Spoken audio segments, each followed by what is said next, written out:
Ladies and gentlemen, lads and ladettes, diamond handers and jeets alike, and even you futters, welcome to another YouTube video. I keep trying different sound offs for the beginning of these videos. I don't know if they're making much of a difference or even any impact at all. But anyways, today guys, I just got a short little video for you. I know last time I said something similar and started yapping for like 20 minutes straight, but I promise this one's going to be different. I just got some news for Roar. Want to look at where Roar is at right now, look at the overall market, and I also have some comparisons to share with you guys. There's a few projects that I know they are kind of like Roar, in a certain way, and they personally helped me stay convicted on this investment, and I will share those with you. But before I get into any of this, just know this video has zero financial advice in it. I'm not a financial advisor, and I'll never tell you what to do with your money. This video is not sponsored by Roar. Roar is a CTO, and I'm just a community member that likes the token. And of course, I like talking about it. So let's get into it. As you can see here, I got the Bitcoin chart pulled up. Bitcoin's about 100 and, well, actually it crossed 119,000. It was just 118 last I looked at it. So that's actually pretty cool. So since Bitcoin has crossed 117,000 again, I think it's super bullish. I know ETH is also pumping too. ETH is over 4,000 right now. The daily RSI has been moving away from the oversold territory for both Bitcoin and Ethereum. And also the MACD was close to flipping green the other day for both Bitcoin and Ethereum. So that signals bullish momentum. I think we're going to see this uptrend continue on into this following week. We'll see if I'm right or not. I don't know.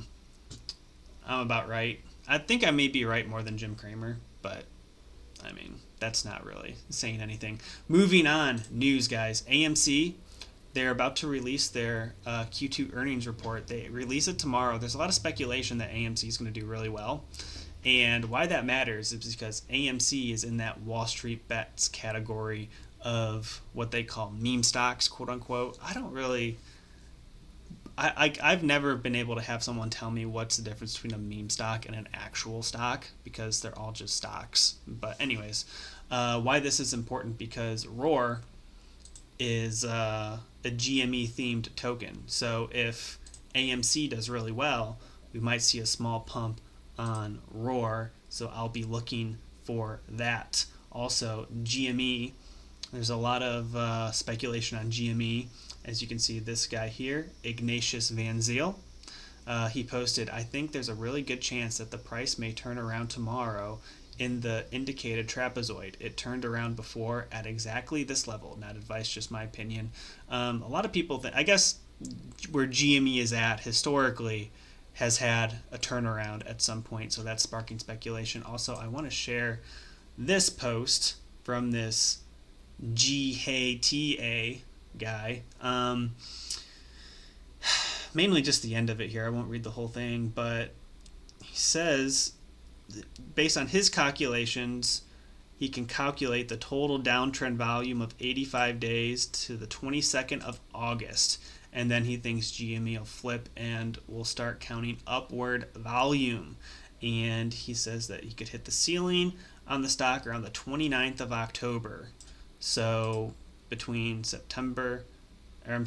August, September, and October, GME could be heading up. So I will actually leave these links in the description if you guys want to go check them out yourself. Pretty interesting.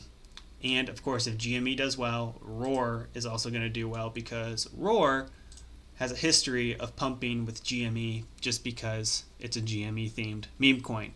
Now guys, the chart, it's looking really good. We had a lot of great momentum up the other day, and then it was all stopped by this zombie wallet that woke up after, I don't know, 3 years and decided to sell everything. Like this whale just clipped its whole position and just sold after sold after sold, sell after sell after sell, and just exited, took everything. So the Roar Telegram is speculating that this guy just opened his wallet one day and decided that, well, probably saw how much Roar was worth in his wallet, and without even looking at the project, he just took his profits, which I think he invested like $700 or something like that, and walked away with like I don't even remember, like 70,000, something like that. I don't know. He made a lot of money. Um, yeah, but now that that whale is out, that's good because new buyers can come in. Roar has passed the 1,400 holder count, which is really good. And with every dip, we are adding more holders. So I would suspect with the uptrend in the market, we'll also see Roar get a little uptrend too. And we'll go back to testing this resistance at 0.006, 0.007, and then we'll end up breaking that and probably go test around a penny. And of course, there isn't much there, so I would imagine once we test a penny, we're going to test all-time highs. So that's really exciting. I'll be looking forward to that. And guys, things that keeps me convicted on Roar, I just want to share with you. I look at all these other projects that have a similar supply to Roar and the price action that they have done, because if other projects with around 1 billion tokens as a supply can hit multiple dollars, in my mind it's like, how come Roar can't do that? Of course Roar can do that. So first we got Popcat. Popcat's just a little less than 1 billion supply, and the all-time high for Popcat is over $2. So that would be, I mean, Roar at $2, a lot of people would make a lot of money if Roar went to $2. Also, guys, I want to share Fartcoin. Fartcoin all-time high, just short of $2.60. So there's another one, and there's just short of a billion in token supply too. And guys, last but not least, there's WIF, and WIF went almost to $5, and they're just a little less than 1 billion supply too. Now, of course, all of these assets, they have more exchange listings than Roar does. So Roar needs to get some exchange listings. I know HTX, Roar had placed third in their DAO's vote to list event, and we are still waiting for HTX to decide if they're going to list any tokens that were part of that event. But it's a reason. I don't have it pulled up right now. Maybe I can find it while I search here. Okay, guys, I found it right here. We'll just translate it. So yeah, Roar got third in the overall weighted voting, and we beat SPX 6900, and we also beat Kendu.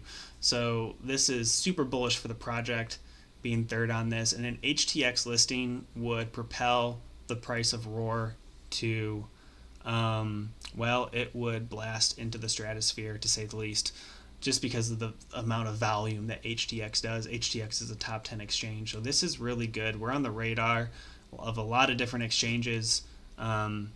So super bullish on Roar. I mean, I know the price is down right now, but it's okay. It's okay. I'm convicted. You know, I look at Popcat, I look at Fartcoin, I look at WIF, and just looking at the success of these projects, what they've done as far as price, you know, I believe Roar can do that as well. So I'm just buying when I can, and I'm holding, and we're going to make money this cycle. I believe I'm going to make money this cycle, and Roar is possibly going to be one of my most lucrative investments. So that's where I'm at, and that's it for the video. I just kind of wanted to make something, to put something out there, and share with you some news, go over the chart a little bit, and tell you these comparisons, because gosh, can you imagine Roar at like $5? Holy cow. But anyways, yeah, I will see you guys in the next one. Bye.